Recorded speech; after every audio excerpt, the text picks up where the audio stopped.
these are like the chapters that just that you have like an idea. I don't think it's about like digitalization.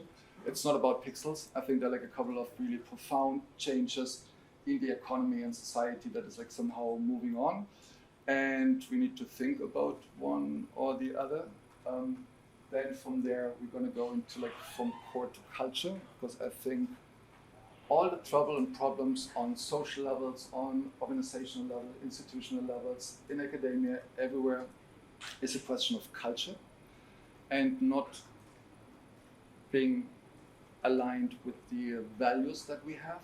So that's why we sometimes struggle with the neighbor, struggle with like friends and family and in organization and teams. I think we do not put enough focus on sharing our thoughts and ideas. So what we have here, we are really, humans are still not good on communicating like all the things that are important to us. Actually, like unstated expectations, the breakdown of any human relationship, in my opinion. So even in a regular relationship, it takes quite a while to somehow mention and say, this is what I expect from you, this is what I expect from myself, and finding like an alignment, and that's not an easy one. Then the main chapter is like optimal play. This is like the way how I think all the transformation should work, starting off with like a certain process that helped me to do that. A lot of people are talking about like transformation. A lot of people talk about like innovation, but that's like a step-by-step way of doing so. Then about the human race, because in the end, we don't know exactly what's going to happen like in the next 20 or 15 years, even like in the next 5 years, we have no idea. If like someone would have told us like 2.5 years ago that we have like the situation right now in East Europe, we would have said, yeah, it's impossible. But things are possible and things are changing.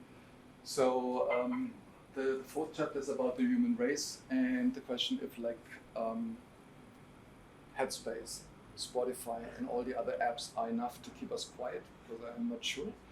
I have the feeling that we are like in a social entropy situation. That means we're somehow going from order to disorder on a social level, and a lot of people are like somehow really under pressure, and we need to somehow take care with that one. So that's like much more a bit philosophical approach towards it, and my thoughts on it, magical thinking, because I am completely convinced that we should have like a positive outlook of the next couple of years. We need to create that. We need to do that. It's our responsibility as citizens, as husbands, as parents, as teachers. We need to somehow show that there are like other ways of collaborating and doing and connecting and doing stuff together.